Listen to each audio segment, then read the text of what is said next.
turabasuhuje mwe bakunzi ba Country FM kandi nanone by'umwihariko bakunzi b'ubutumwa bwiza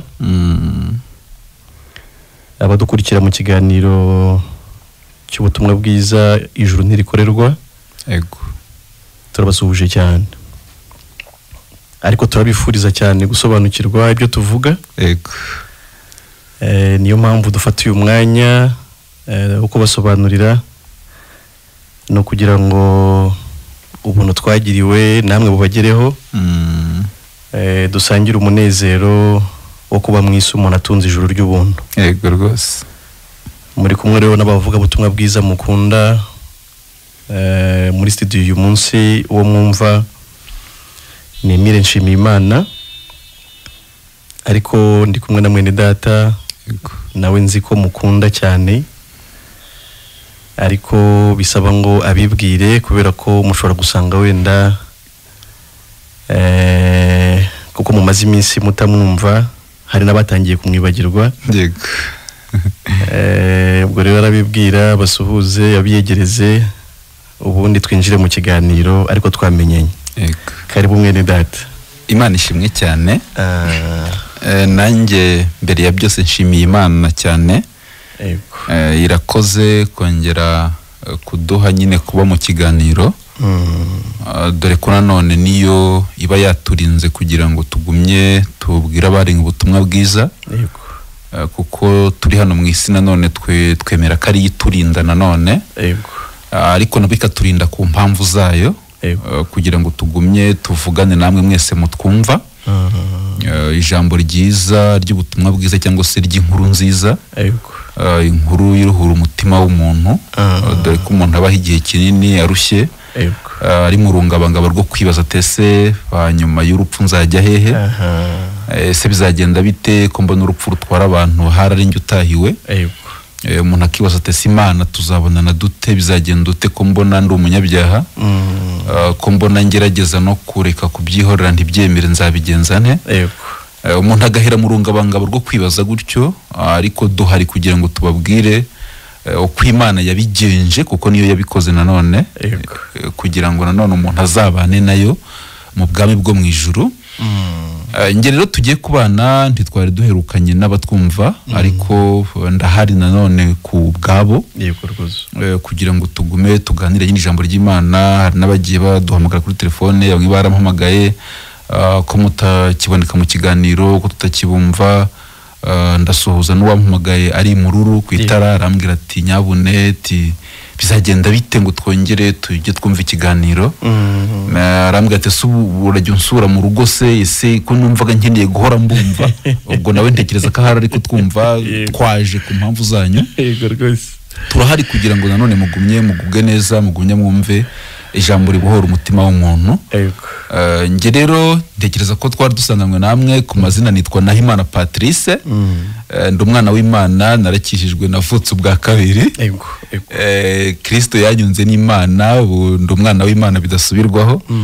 Ntekereza ko rero abenshi bamaze kunyumva tuba dusanganywe tuganira ikiganiro kivuga ubutumwa bwiza, bamaze kunyumva kandi turagumya tuganire biragenda neza. Amen. Reka dushimire Imana. Turagushimiye Imana yacu, Imana nziza, Imana y'urukundo kandi Imana y'imbabazi nyinshi. Kuri izi mikoro za Country FM twishimiye kwanyuza ishimwe ry'ibyo wadukoreye, kuko umaze kudukiza waduhaye umurimo wo gukunga n'abandi, kandi uranatubwira ngo tujye duhora dutamba iteka ibitambo by'ishimwe, arizo mbuto z'iminwa yacu ihimbaza izina ryawe. Natwe rero ntabwo twihishira, ahubwo iteka tuba twiteguye kuvuga ibyiza wadukoreye. Tugushimiye rero ko wadukunze turi babi, ugatanga Yesu kugira ngo umushyireho ububi bwacu bwose,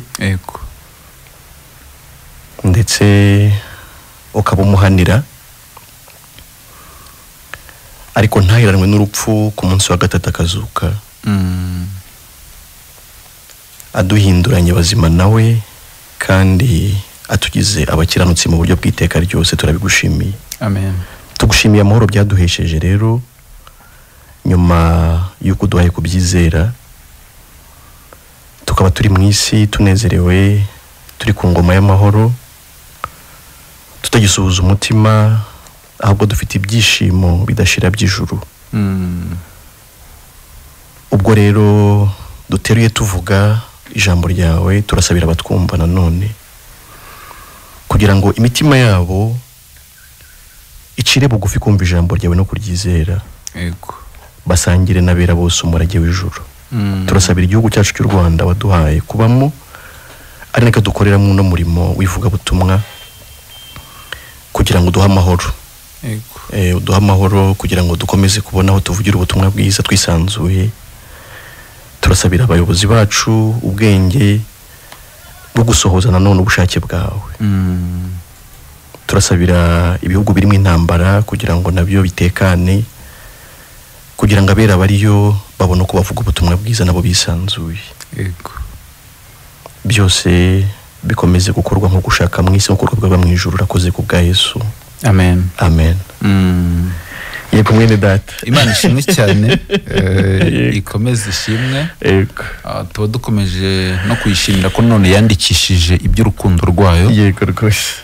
Yaradukunze cyane Imana, ariko nabwo yandikisha iby'urukundo rwayo muvandimwe. Yego. Ntabwo yadukunze ngo ibireke. Njya nkunda kuvuga ko nicyo cyatumye Yesu Kristo ari hano mu isi ku myaka yahamaze. Yatoranije intumwa kugira ngo bajye bagendana, agira ibyo abereka, agira ibyo bamureberaho, ariko kwari ukugira ngo nagenda nabo bazasigare bakora ibyo ngibyo bagiye babona. Amen. Dore ko nk'aba Petero baravuze tunguwo tuvuga ati twanamukozeho, twaranagendaye. Yego rwose. Rero nicyo cyatumye burya batoranya kwari ukugira ngo batwandikire ibi. Niyo mpamvu dusoma ngo Petero yanditse gutya, Yakobo yandika gutya, nuko bagendanye nyine. Ariko nyine mba nishimira Imana ko yandikishe none iby'urukundo rwayo. Yego rwose. Rero twihuse ducunguje uburyo buhari umwete, reka tusome ijambo ry'Imana. Abadukurikiye biba bisaba ngo mutore Bibiliya zanyu. Buriya abantu bakunda Bibiliya. Yego. Hari n'usura ugasanga afite nk'eshatu z'ibinyarwanda bitandukanye. Yego. Umuntu akavuga ko akunda ijambo ry'Imana, ariko ku buryo Bibiliya yisoma ndetse kenshi. Yego. Rero abadukurikiye mwese mukunda ijambo ry'Imana, mutore Bibiliya zanyu, kuko nabwo hari igihe umuntu aba afite Bibiliya asoma ibintu ariko atazi ibyo ayisomamo. Ariko turahari ku bwanyu kugira ngo dufatikanye gusoma ibyanditswe, ubundi tunarebe ni iki Imana yashakaga kuvuga mu byanditswe. Amen. Reka dusome Ivanjiri ya Yohana, ubutumwa bwiza. Yego.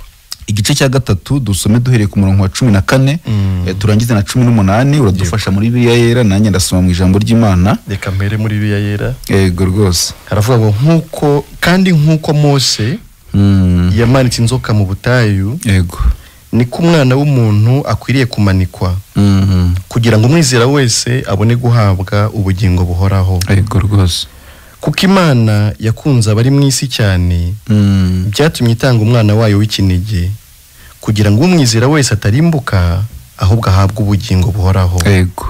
Kuko Imana itatumye umwana wayo mu isi gucira abari mu isi ho iteka, ahubwo yabikoreye kugira ngo abari mu isi bakizwe nawe. Yego. Umwizera ntacirwaho iteka, utamwizera amaze kuricirwaho, kuko atizeye izina ry'umwana w'Imana w'ikinege. Amen. Amen.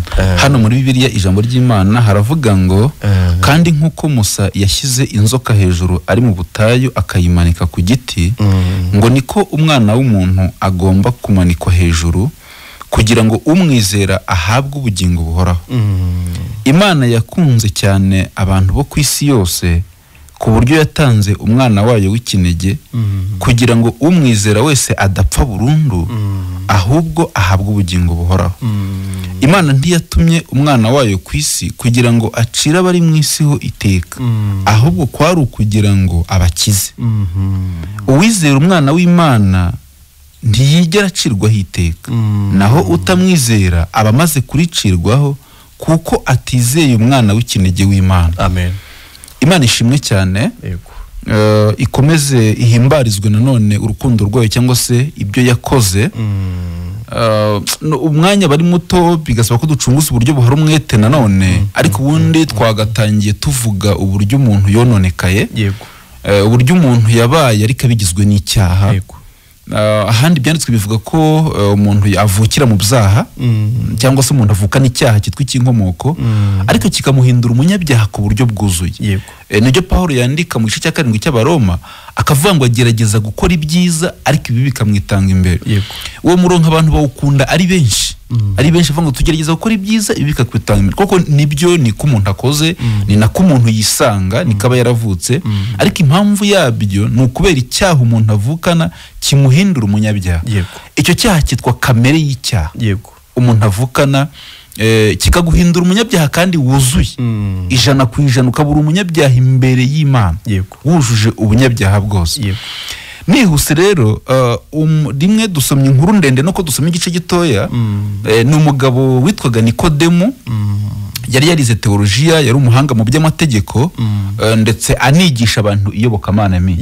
Yigishaga abantu iyobokamana nkuko uyu munsi dufite abantu bigisha abandi by'Imana, ariko ugasanga umuntu yigisha abantu ariko nawe ko umuntu ajya mu ijuru ntabyazi. Nibyo Nikodemu rero yigishaga abantu iby'Imana cyangwa se iyobokamana, ariko igihe kimwe aza kumva inkuru za Yesu. Aza kumva ko hari Yesu waje avuye mu ijuru, aza kugenda ngo mukabwibwi ku mugoroba aramusanga. Ariko ikibazo yaragiye kumubaza giteye amatsiko. Uretse kuba giteye amatsiko kiranatangaje, ntago cyakabaye kinabazwa n'umuntu nka Nikodemu umwigisha wavuga ko yigisha abandi. Ariko nawe kubera ko yigishaga abantu ibyo atazi, ariko nabwo Imana imushimirwe ko yavuze ati kamusange base. Kamusange nge kumubaza. Yaramubaje ati ni iki umuntu yakora, umuntu yabigenza bite akaragwa ingoma y'ijuru? Ni ikibazo imi buri muntu wese afite, ndetse n'abadukurikiye. Uretse ko Nikodemu yakibajije, ariko buri muntu wese icyo kibazo abagifite. Yibaza ati nabigenza nde kugira ngo nzajye mu ijuru? Ese umuntu yabintungane gute akiri mu isi? Nikodemu Yesu yaramubwiye ngo biragusaba kuvuka ubwa kabiri. Biramuyobera. Nuko abadukurikiye benshi kuvuka ubwa kabiri byarabayobeye, kuko umuntu atekereza ko kuvuka ubwa kabiri ari ukubatizwa, ariko sibyo. Turaje dusobanura ukuntu umuntu avuka ubwa kabiri. Ntago kuvuka ubwa kabiri ari ukubatizwa. Njya nkunda kubwira abantu ubundi kubatizwa nyine ni ukubatizwa mu mazi nyine, ariko kuvuka ubwa kabiri nacyo ni ikindi. Ntago kubatizwa mu mazi byitwa kuvuka ubwa kabiri. Yesu akimubwira Nikodemu ngo biramutangaza, aravuga ati subwo ko ndi umuntu mukuru nasubira mu nda y'amama nkongera nkavuka? Yesu ahita atangiye kumusobanurira uko umuntu avuka ubwa kabiri. Atangirira aha twasomye amubwira ngo ni nk'uko Mose. Umve umwanya mba numva ari muto, ariko biba ari byinshi. Urumva igihe kimwe mu Bisiraheli inzoka zigeze zibarya. Ntigeze ko tuba dukurikiwe n'abantu benshi banasomye imisezerano rya kera, inzoka zigeze zibarya, ariko nanone badafite uburyo bwo gukira ubwo buribwe bw'inzoka cyangwa se ubwo bumara bw'inzoka. Rero Imana ibwira Mose ati cura inzoka mu muringa ariko isa n'izabariye, uyimanike ku giti, hanyuma urajya yirebaho. Wowe utanga itangazo gusa, ubaha amakuru, ubabwire ko urajya yireba hazajya akira. Urumva ubwo mu Bisiraheli iyo ngiyo yari inkuru nziza. Kandi ubwo wayanze yarapfuye. Rero Yesu nawe nibyo ahereyeho, arambwira ati ni nk'uko kirya gihe Mose yamanitse inzoka mu butayu kugira ngo umuntu nayirebaho akire. Ahita yigarukaho Yesu Kristo arivuga ati ni nk'uko umwana w'umuntu. Ni nk'uko umwana w'umuntu, ni Yesu wivugaga. Ni nk'uko umwana w'umuntu akwiye kumanikwa cyangwa se akwiye kubambwa ku musaraba, kugira ngo umwizera atarimbuka, ahubwo ahabwe ubugingo buhoraho. Biba bikomeye, ariko ni Imana itanga kubyumva. Nkunda ukuntu Imana yashimye gukiza umunyabyaha. Biroroshye. Burya impamvu abantu badakizwa barabiremereza. Ni ukwizera, ni ukureba Yesu abambwe Igorogota ari we wabambiwe, ukabyizeza umutima, ukamenya ko Yesu yamanitswe Igorogota ku giti azira ibyaha byawe. Iyo ibyo bintu ubyijeje umutima, ngo uwo mwanya uhita ubona ubugingo buhoraho. Hakomeje aravuga ngo rero cyazanye Kristo mu isi si ukuza gucira abantu iteka, ahubwo yaraje kugira ngo abakize. Ahubwo ubwo ari gusobanura kuvuka ubwa kabiri, ariko aracyari gusobanura uko umuntu avuka ubwa kabiri. Icyo kintu kirakomeye, kuko abantu benshi bakitiranya nkuko babivuze n'umubatizo ariko nkuko uri kubisobanura urumva ko nta hantu biri guhurira ntaho rwose yego rero urumva we ntiyazanywe mu isi no kuza gucira bari mu isi ho iteka ahubwo yazanywe no kugira ngo abakize gute Yesu Kristo yambaye umubiri nk'uwacu yego nkunda ukuntu Imana yabwiye Mose ati cura isani zabariye ntucurinde ucura isani zabariye ariko Imana ishimwe iyo kubera ko yari insurano nta bumara bwari buyirimo niyo mpamvu ariyo yagombaga no kubakiza Kristo Yezu yagombaga kuza mu isi akambara umubiri nk'uyu wacu ariko wataravukanye icyaha yego ariko kugira ngo abone uko acungura abakivukanye yego byasabaga ko rero yishyiraho ibyaha byacu byose n'ubugome bwacu akanabambwa ku musaraba akamanikirwa twebwe iyo ibyo bintu umuntu abyijeje umutima reka mvuge ngo kureba Yesu akubambiwe igorogota ntago ari urugendo rw'indege yego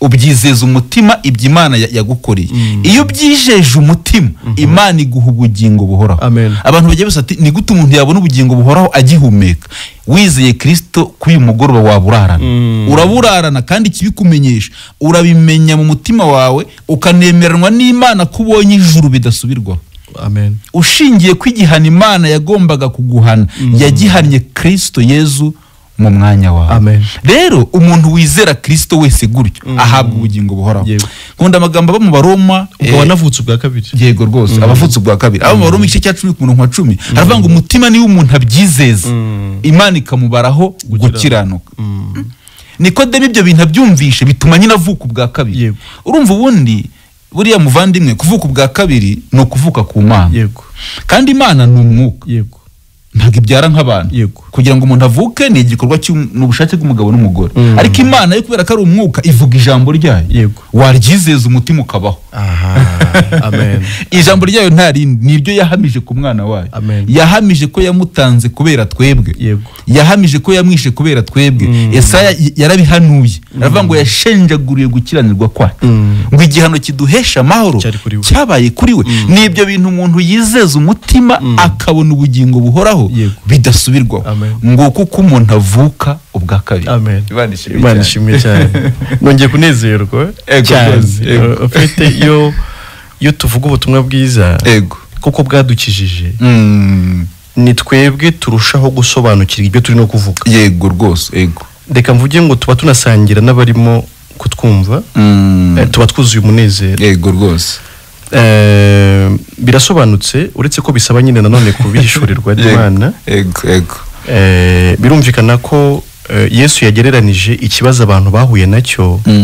nk'icy'Abisirayeli bahuye nacyo bari mu butayu nk'uko inzoka zabariye ariko ntibishakemo umuti wo kwikiza ubumara bw'inzoka kugira ngo badapfa ahubwo Imana ikababwira aho umuti yawushyize yego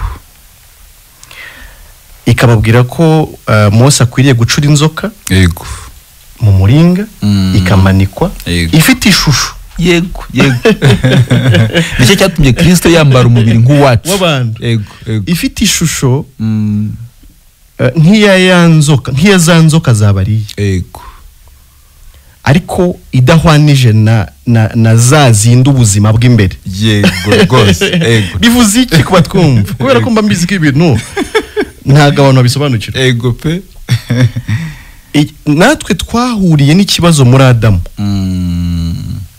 reka mvuge ngo natwe niho ubumara bwatwinjiriyemo yego niho icyaha se mu yandi magambo cyinjiriye mu muntu ariko si icyaha gusa ahubwo n'igihano cyacyo nk'urupfu rw'iteka ubumara bwinjiye mu muntu ariko buri muze kumukururira urupfu natwe rero icyaha cyatwinjiriyemo muri Adamu ariko kitujyana no mu rupfu rw'iteka kubera ko ibihembo by'ibyaha ni urupfu nta munyabyaha uzabana n'Imana Imana rero ntabwo yashimye ko igisubizo ku icyo kibazo cy'icyaha cyaturuka mu muntu kuko umuntu ubwe nta gisubizo yari afite ku icyo kibazo umuntu yabaye mubi ku buryo ntabwo yabasha gukiranukira Imana bimuturutsemo ngo Imana imwemerere mu gukiranuka kwe ahubwo Imana y'ubwayo ituzanira Yesu rwose afite ishusho inyuma nk'iya w'Adamu wa mbere ariko imbere we aza adafite icyaha kuko atavutse ku bushake bw'umugabo n'umugore ahubwo avutse ku bushake bwa Mwuka Wera. Aje rero adafite icyaha, bisaba ngo noneho abari we ahubwo Imana ishyiraho bya byaha byacu. Yego. Kujya ku musaraba kandi nta cyaha yakoze ni igihanya cy'uko yari yikoreye ibyaha by'abandi bantu. Amen. Ibyaha yatwaye ni ibyanjye, ni ibya Patrice. Yego. Nawe utwumva nibyo bari bw'isi bose, ni ibyaha byawe Yesu yatwaye. Turi kubwira ikibazo cyawe cyakemukiye. Yego. Wari wahuye nacyo muri Adamu. Yesu rero burya apfa ni wowe Imana yari yiciye muri Yesu. Yego. Ni icyaha Imana yari irimo guhanira muri Kristo Yesu. Yego rwose. Reka tukubwize ukuri ko Imana idaca urwa kibera, kuko yahannye Yesu yahamije ko wowe yakubabariye. Yego. Ibyo nibyo gusaba kwizera ikagukuraho urubanza rw'ibyaha. Yego. Kandi mu buryo bw'iteka ryose. Aho ni nabwo ubuvutse bwa kabiri. Kuvuka ubwa kabiri ni gute? Ubwa mbere twavutse dukomotse kuri Adamu wa mbere nyine wagomye, tuvukana ubuzima bw'icyaha. Kuvuka ubwa kabiri ni ukwizera Yesu wagukuyeho urubanza rw'ibyaha. Amen. Ukabaye umukiranutsi ku Mana ubiheshejwe na Yesu Kristo. Ivuko rya mbere ryatugize abanyabyaha tutabigizemo uruhare, kuko nukuvuka nyine. Yego. Twavutse tubyisangamo. Twakiriye ibyuwo tuvutseho. Yego.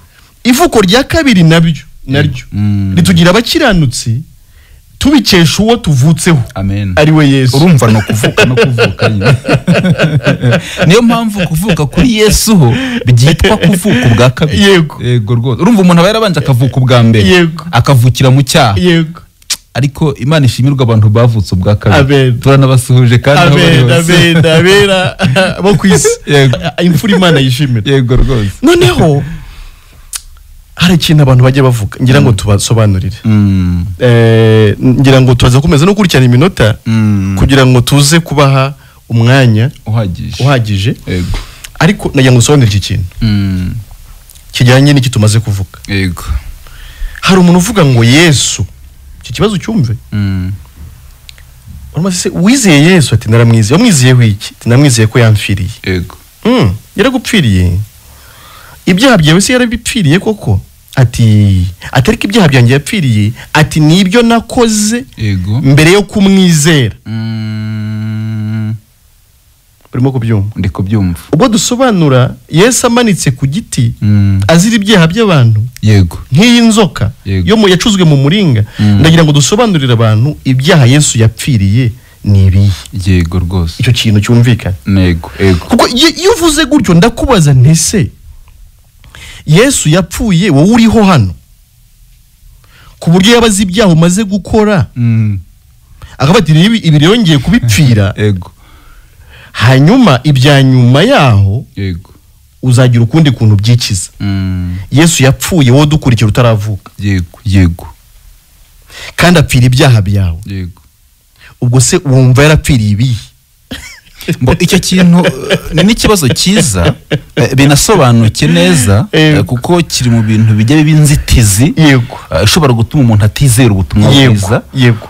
Agatekereza ko Yesu yapfiriye ibya kera, ariko ibyo akora ubu akaba yakirwanaho. Yego.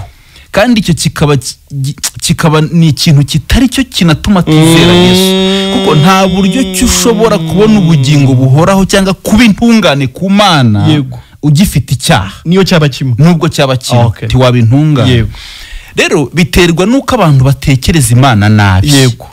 Imana na Alpha na Omega, imenyera ibintu by'iherezo mu itangira. Yego. Imana ivuga ko umuntu ari umunyabyaha yamubonye kera, umunsi Adamu ataragikora. Imana yabonye umunyabyaha abikoze byose byuzuye. Burya umuntu avuka yarakoze ibyaha byuzuye. Yego. Niyo gituma mu Baroma hava ngo bose bakoze ibyaha ntibashyikira ubwiza bw'Imana. Bivuze kuvuga ngo umuntu avuka yarabikoze byose. Yego. Nuvuga ngo ibyo azakora nyuma yumva yakirwanaho, Imana yabibonye kera yarabikoze. Nicyo gituma bivuga ngo Kristo yatambwe isi itararema. Imana yateguye incunga ariyo Kristo isi itararema. Witekereza ko hari ibyaha Yesu yapfiriye ngo ibyo birwaririye. Ibyaha byawe byose kandi Imana ibireba ntago Imana igikora detail ngo imere nk'umuntu ibifite nka biro ifate registre ujye ukora kimwe yandika ukora ikindi yandika nubwo ari kamadini abeshya abantu ngo hari ukuntu Imana ngo ugira neza ngo ikandika ikindi gihe gasiyo yako nakavuyo k'abantu n'intekerezo zipfuye z'umuntu ariko ubundi Imana ikubona uri umunyabyaha uhereye muri kavuki. Amen.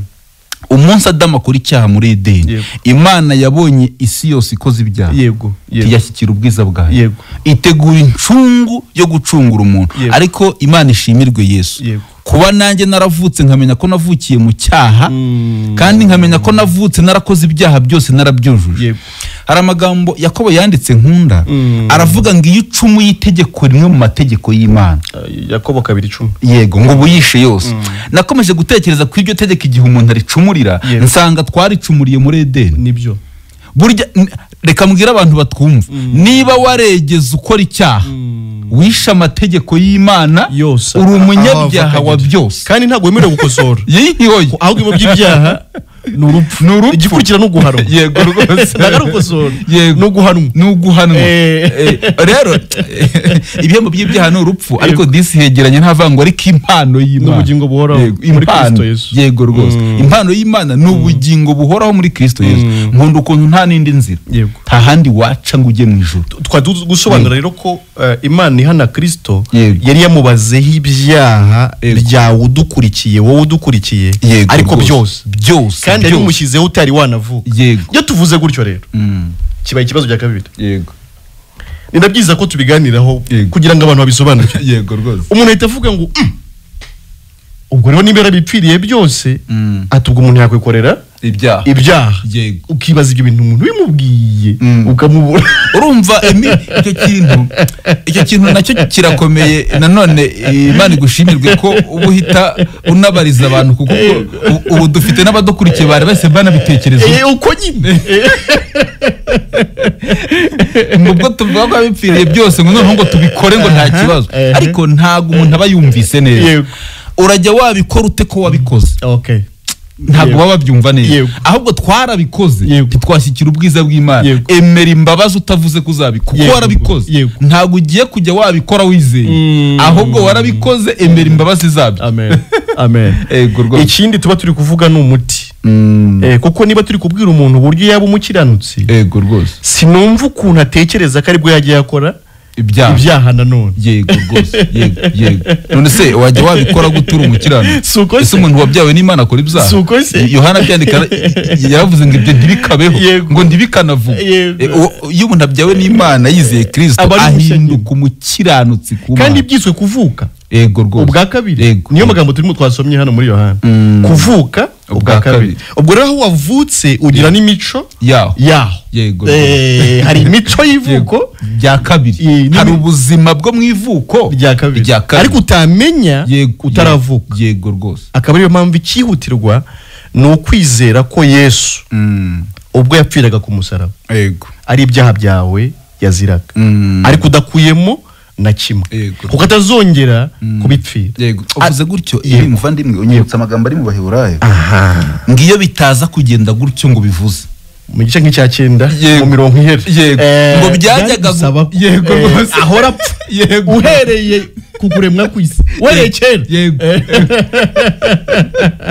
Iyo bitagenda bityo byari gusaba ko urajya ugikora gapfa, wagikora gapfa kuko ibyaha n'urupfu. Yego rwose ariko Kristo yapfuye rimwe biba bihagije kugeza iteka. Ese ubundi iyo umuntu avuga ngo Imana imubabarire aba yumva icyo cyaha nyine cyajya hehe? Ndabizi se Imana burya ni nkaho itagira imbabazi ubundi. Ahubwo Imana ni umunyamategeko. Yego rwose ugomba gutanga ubutabera. Ntago Imana yirengagije ibyaha, ahubwo Imana yahannye umunyabyaha. Yego rwose ntago Imana yigeze ibyirengagira cyangwa se ngo ibyihorere. Yari yaravuze ngo igomba guhana umunyabyaha, ngo ibihembo by'umunyabyaha ni ukumwica. Yigeze yisubiraho. Imana yishe umunyabyaha ariko tugira amahirwe itwicira muri Kristo. Umuririmbyi yavuze ngo ibyaha byanjye bihamba mu mva. Yego urumva Kristo umunsi apfa burya njya nkunda kuvuga ngo siwe wari unapfuye, hari hapfuye umunyabyaha, kuko yabigaragaje ku munsi wa gatatu yarazutse. Abagaragaje ko yari ari muri misiyo y'abantu. Nibyo kuko ku munsi wa gatatu we yarazutse. Ni nko kuvuga ati dore burya mu rupfu nari mfiriye umunyabyaha. Nibyo. Kandi ndazutse kugira ngo muhuze n'Imana. Amen. Nibyo umuntu yizera akibonera ubugingo buhoraho. Mwizere ko nta rubanza mu gifite ku Mana. Abakorinto ba 2:5-19 aravuga ngo kuko muri Kristo ari mu Imana yiyungiye n'abari ntiyaba ikibabaraho ibicumuro byabo. Ibyaha byacu n'ubugome bwacu Imana iravuga ngo nizabyibuka. Abaheburayo 10:17. Wowe rero nta makuru watinze kumenya, ariko reka nkubwire ngo nutizera ibi ngibi nta n'ikindi gisubizo ufite ku cyaha. Yego rwose. Nta kindi gitambo watanga. Amagambo yo gusaba imbabazi ntihaba igitambo. Abakubwira ko wakurambikaho ibiganza ntabwo bya gukuraho ibyaha. Igitambo cyatanzwe rimwe mu bibe yagize iteka ryose. Ariko abantu bavuga ko ibyo umuntu yabyizera reka akagira ibindi yongeraho. Wabafasha iki mu tunota duke? Urakoze cyane. Bati ibyo umuntu yabyizera ariko akagira ibindi yongeraho. Reka mvuge ngo ibyo Yesu yakoze biruzuye. Nta bintu by'umuntu afite byo kongera ku cyo Yesu yakoze. Rwose. Aho icyo gihe nabwo wabupfobeje umurimo Yesu yaje gukora. Umurimo Yesu yaje gukora ni umurimo yagomba gukora we wenyine.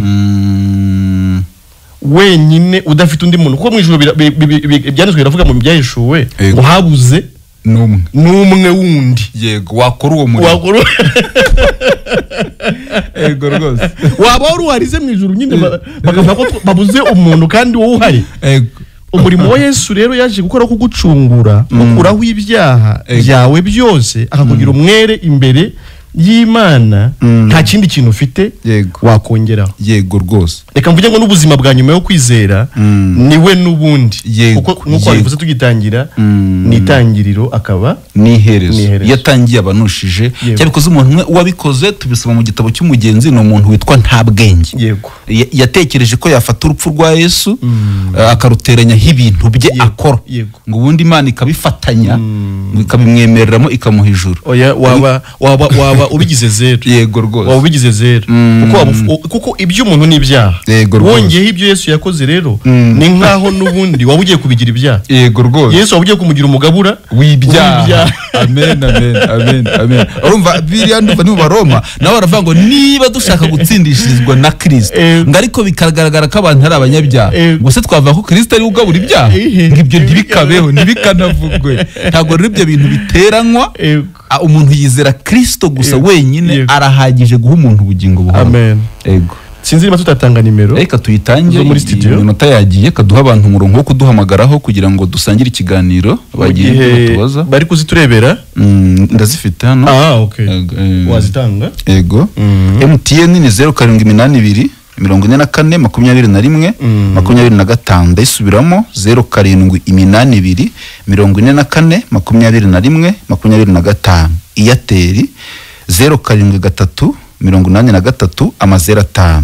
Yego rwose. 0783 83 5. Izo ni nimero za hano muri studio mu gihe turimo. Nizo mwaduhamagaraho, ni muduhamagare mutubwire uko muri kwakira ijambo ry'ubutumwa bwiza. Yego rwose. Hagati aho umuntu ufite smartphone ajye kuri YouTube ashyire mu ijuru ntirikorerwa TV. Yego. Adukurikire, akurikire ibiganiro byacu. Hariho byinshi cyane, ubuhamya bwinshi bwa bene data, ku buryo azasobanukirwa byinshi atabashije gusobanukirwa. Yego. Ariko udukurikiye aka kanya live naduhamagare. Allo, Country FM. Allo. Uri ndoherereye he? Ni Kareho ndi wakoro. Ongera ijwi gatoya. Allo. Ongera ijwi. Nani mfagurika? Turi kumva. Ati ni Kareho ndi wakoro. Caleb none twakumvishe rwose. Yego. Tubwira icyo wakuye mu kiganiro cyangwa ikibazo ufite. Allo. Tubwira icyo wakuye mu kiganiro cyangwa ikibazo ufite Caleb. Ashobora kuba nta network afite. Afite network nke cyane. Nke cyane rwose. Niba duhamagare dusangire ikiganiro. Yego. Allo, Country FM. Allo. Turakumva. Allo. Turakumva neza. Neza. Mwiriwe namwe, muri bande muherereye he? Mwereye Mashesi Gihombo. Witwa nde? muravugana na Habimana Tembe. Ego Habimana. Iki kiganiro twagikunze ni cyiza cyane. Wakuyemo iki Habimana? Iki kiganiro ni cyiza rwose kiratwubaka cyane. Wakuyemo iki cyangwa wakuyemo iki? Allo? Niki wakuye mu kiganiro? Allo? Niki wakuye mu kiganiro? Munguki? Wakuyemo iki mu kiganiro? Nakuyemo yuko Yesu yadupfiriye. Kandi akaba ari by'agaciro.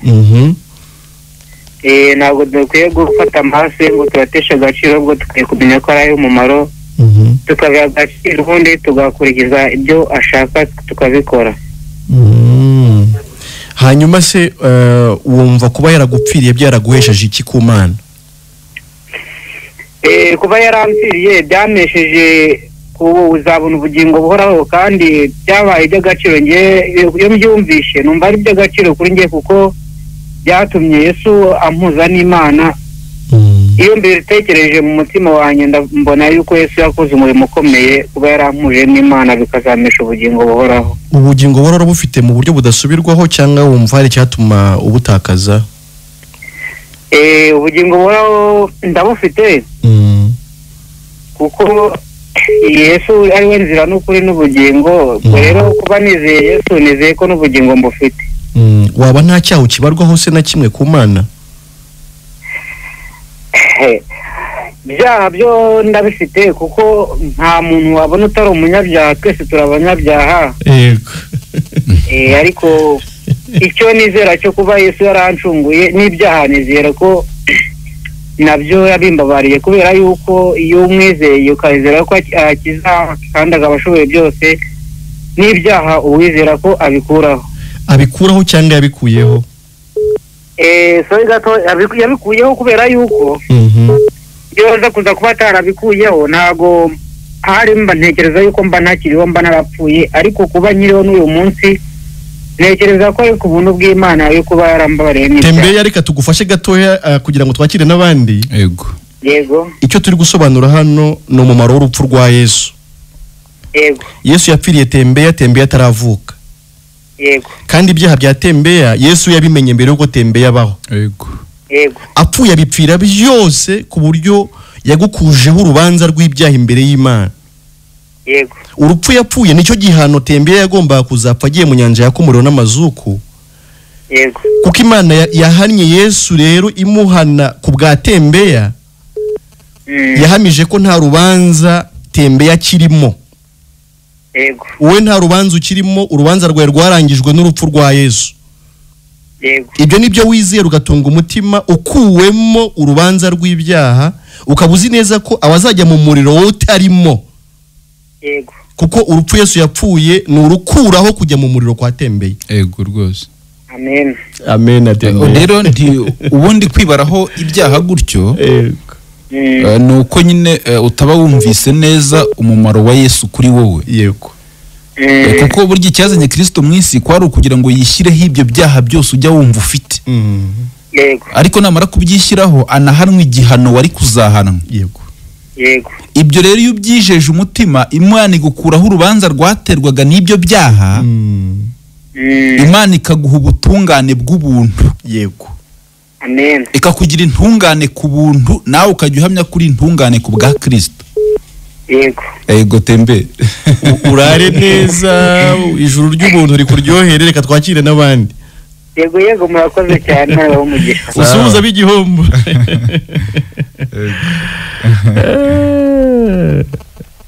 Allo Country FM.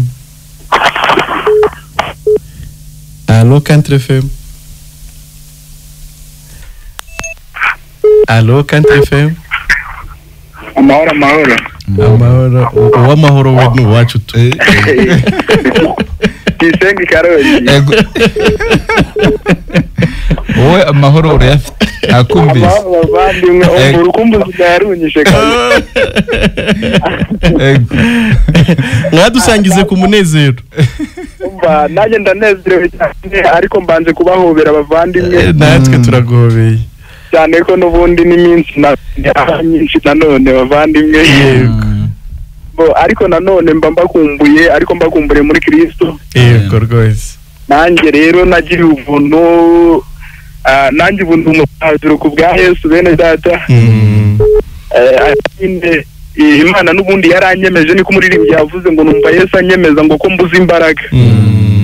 Arambwira ngo nje musenga iteka ngo ntacyo nzamuburana. Ariko uko kumusenga nukwemera ibyakora nyine. Yego. Nanjye Imana yampamagariye kumva nyine ibyo Yesu yankoreye ku musaraba. Cyane ko n'ubundi nta nicyo nari gukora kugira ngo n'ubundi ku ruhande rw'iteka nayo naraciriweho kubw'igicumuro nyine cy'umuntu umwe ari we Adamu cyagize ingaruka kuri twese. Yego. Rero Imana n'ubundi yishimiye n'ubundi gutanga incunga ari we Yesu Kristo, umwizera wese atarimbuka nk'uko mwabisomye mu ijambo ry'Imana. Yego.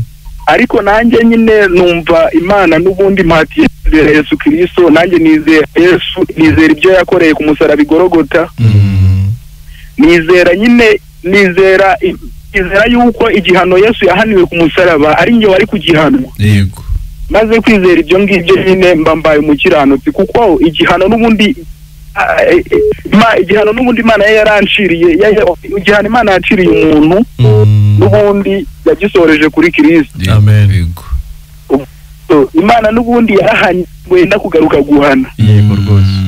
Ubu ngubu ndi hano i Karongi, ndi umunyamunezero, ndanezerewe cyane, ngomeje kwishimira imbabazi Imana yangiriye.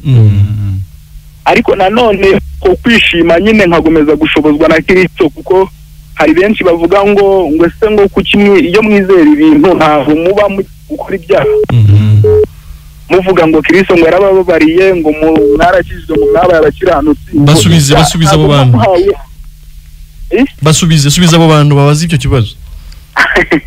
Abantu nyine baravuga ngo kuba twarakijwe ngo n'ubuntu ngo tuba duhawe uburenganzira bwo gukora ibyaha, ariko siko biri. Yego. Ahubwo iyo ukijijwe uba nyine ubaye icyaremwe gishya nk'uko mwakomeje kugenda mubigarukaho. Yego. Iyo umuntu akijijwe abaye icyaremwe gishya, noneho yakirebaho akabona ni umukiranutsi ku rugero rw'uko atatekereza gukora icyaha. Amen. Iyo wambaye neza ntago wajya kwivuruguta mu byondo. Yego rati. Ahubwo ugenda ahantu humutse hameze neza. Amen. Rero iyo wamaze gukizwa uba wambaye ikanzu yera de y'ubukiranutsi nyine.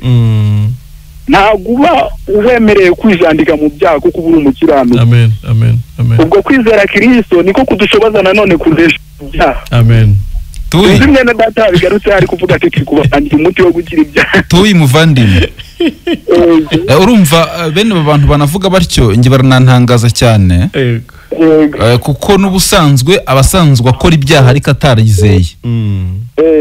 Noneho ariko iyo atekereje ngo agiye kwizera akora ibyaha, ubundi se abasanzwe akora iki? Ahubwo niyizere akiri ibyaha. Urakoze cyane. Amen. Tugushimiye Imana cyane, urakoze. Kandi ntekereza ko abantu baba bakumva bari benshi nabo bakeneye gukira nk'uko nyine wakize. Ariko ujye unadusuhuriza bene data baho ngaho cyane. Ndabahobera cyane, ariko ubwo namwe muhobera abavandimwe, ndishimye kandi abanezereye bene data amahoro. Yego rwose amahoro. Tuyarishimye. Hello? Oui, turakumva neza, uri nduherereye he? Amahoro muvandi. Amahoro muvandimwe. Nishimiye mu mutima cyangwa se umwuka wera kuba nongeye kubumva. Nkuko bisanzwe ni umutagatifu Imana Damascene kurisuye. Damascene turagusuhuje cyane mu izina rya Yesu. Nanjye ndabishiye kandi nezerewe Imana nyine mu mutima. Nshimishijwe nyine nuko Imana nanjye yanduhuye. Yego. Kankiza gukora nyine ibyo ntari kuzashobora. Kora mu busanzwe nyine ikiganiro kikomeje nturikorerwa. Yego. Ariko mu gihe namaze ndikorera dufatikanyije n'abandi, ntawe nigeze urumva yigeze arikorera ku buryo yaribonye. Ku buryo wenda najyaga mbaza n'abantu bakuru cyane bantanze nyine mu idini hose, umuntu azakora nyine kugeza ryari. Ariko umuntu akabona nyine ntabwo abigeraho. Yego. Ariko nashimye Imana nyine basi ko nanjye yanduhuye ikama isabato. Sabato y'ukuri. kama isabato nyine itari y'umunsi y'iteka ryose ahubwo. Kama isabato y'iteka ryose nkaba ndi mwisi ariko nduhutse nanone. Yego rwose. Nkaba naratuye imitwaro yose y'ibyaha nkaba ngenda nemye ubwa Yesu. Nkaba ndi ku rutonde rw'abantu nyine nanjye baba mu ijuru rwa Mwuka. Yego rwose. Uburyo nyine Yesu yaravuze ngo umuntu ahore yiteguye ko atazi umunsi w'igihe. Ubu nkanjye nyine narangije kwitegura. Yego rwose. Yesu yaranteguye ku buryo kano kanya nyine aje twajyana none ntabwo bafite. Mbega nta mutima umpagazemo ndibaza nyine ngo ndicuza kuko najyaga ngira ibibazo byinshi tuguse nyine nk'impanuka ije nyine nakihana gute.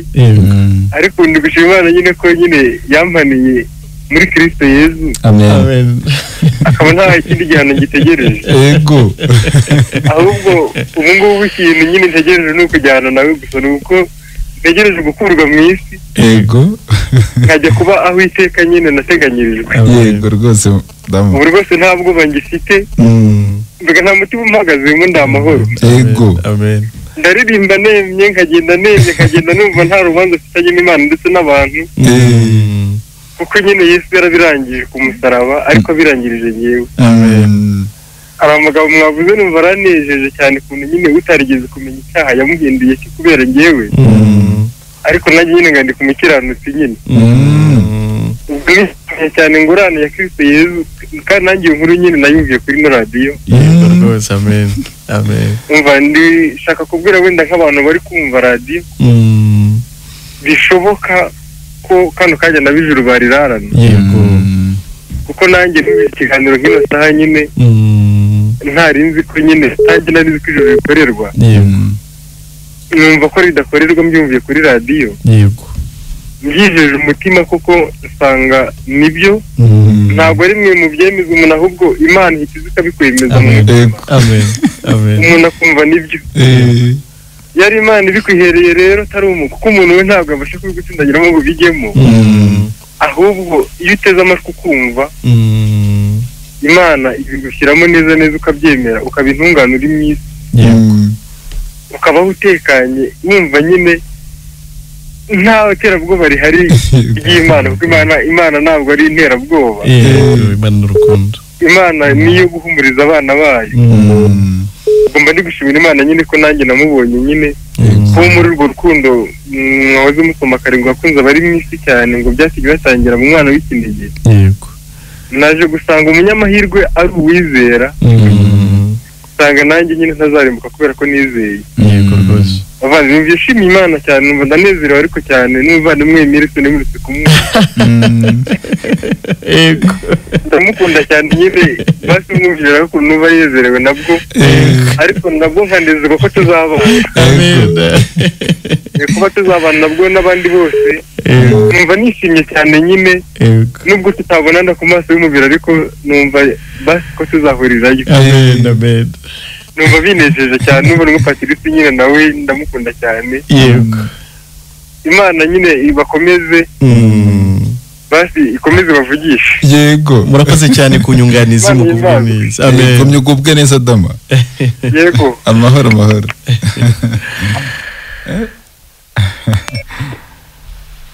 Allo? Oui. Amahoro meza. Uri nduherereye he?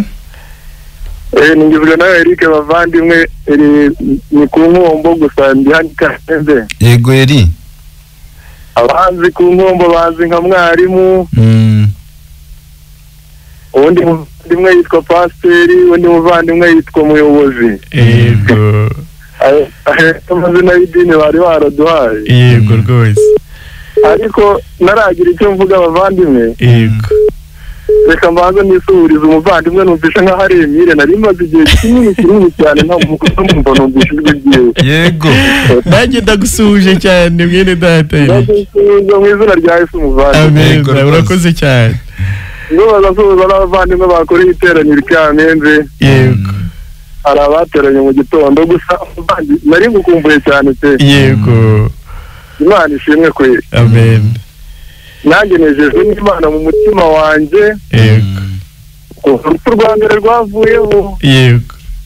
ngazuka mu rupfu rwa kabiri ndi intungane rwose, ibyiringiro byanjye bihamiriza ko ndi umukiranutsi imbere y'Imana.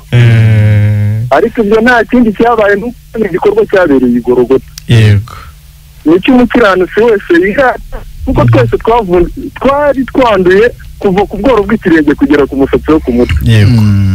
Twari twanduye ya mazina batwitaga mu nsengero y'ubupasiteri, ubundi n'ubundi ayo mazina ni ay'abanyabyaha ntabwo ari ay'abakiranutsi, ahubwo umuntu ukiranutse ni uwahawe ingabire yandi ya Kristo. Yego rwose. Ubwo butumwa bwiza twarabwumvishe turabwakira, tumaze kubwakira ndashima Imana ko ntakitwa mwarimu. Yego. Ubu sinyitwa mwarimu, ahubwo nsigaye nitwa mutagatifu. Amen. Pasiteri ntakitwa pasiteri, ahubwo asigaye yitwa umutagatifu. Amen. Muyobozi kubera urupfu rwiza nyine, kubera urupfu rwiza Kristo yapfuye ryiza, ubu nawe yisigaye yitwa umutagatifu. Amen. Ntabwo byaturutse kuri twebwe, ahubwo impano y'Imana yatwihereye. Amen. Kuko icyo ubona yuko hari umuntu wari kwitunganira mu isi, ntabwo ari koherereza umwana wayo ku isi ngaze atsembeho bya byaha byacu, kugira ngo natwe nyine twegere y'amaso y'Imana. Yego. Twakijijwe ku bw'ubuntu. Yego.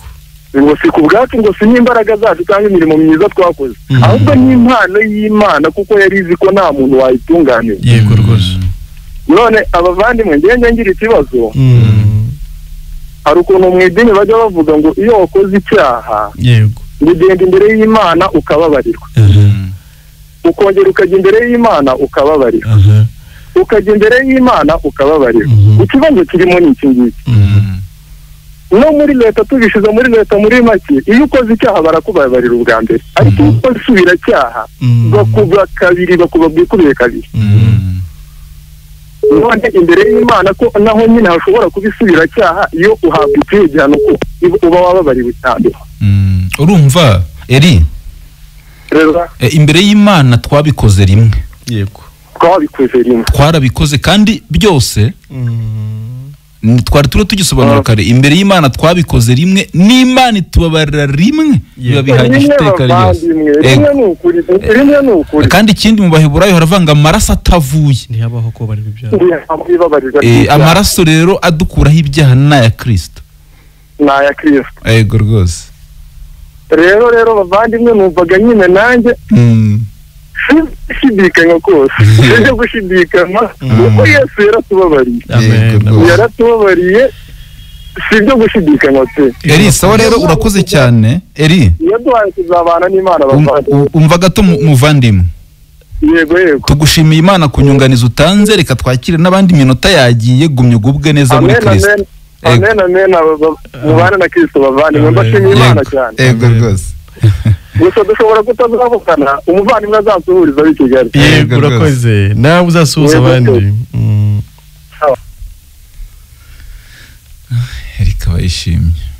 Iyo umuntu yamenye iby'Imana yamukoreye muri Kristo, nta mpamvu atakishima. Umuntu umaze gutagatifuzwa arangwa n'amahoro. Ineza ikamuranga agahumuriza bose. Allo? Allo? Oui. Mezute? Turamahoro. Urinde wowe uherereye he? Iranzi Janine uherereye ku Rusumo. Iranzi Janine uherereye ku Rusumo. Wadukurikiranye mu kiganiro?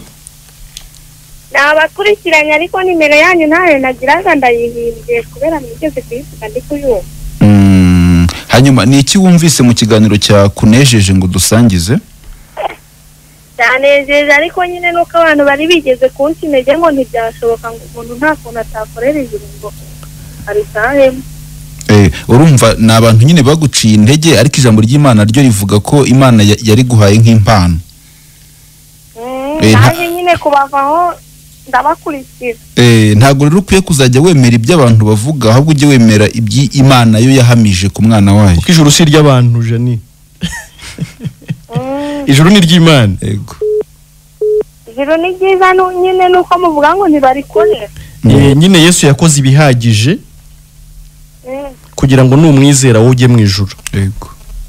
Twasomye amagambo muri Yohana mu gice cya 3, ariko umurongo umwe mu yo twasomye wa 16 turavuga kuko Imana yakunze bari mu isi cyane, na Janine narimo, nawe urimo, ngo byatumye itanga umwana wayo w'ikinege kugira ngo umwizera wese atarimbuka ahubwo ahabwe ubugingo buhoraho. Iyo wizeye Yesu rero ntabwo uba ukirimbutse, ahubwo uhawe ubugingo buhoraho cyangwa se ijuru, ndetse ukaba uhawe ubugingo buhoraho ako kanya.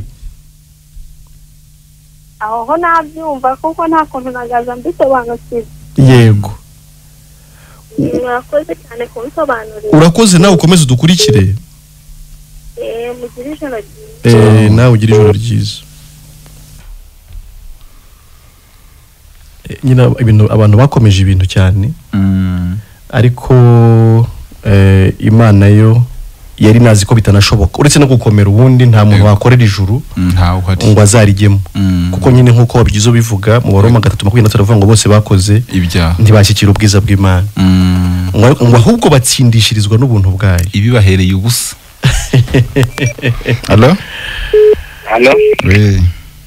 Musafiri Diemerse mu karere ka Nyamasheke mu murenge wa Kirimbi mu kagari ka Nyarusange.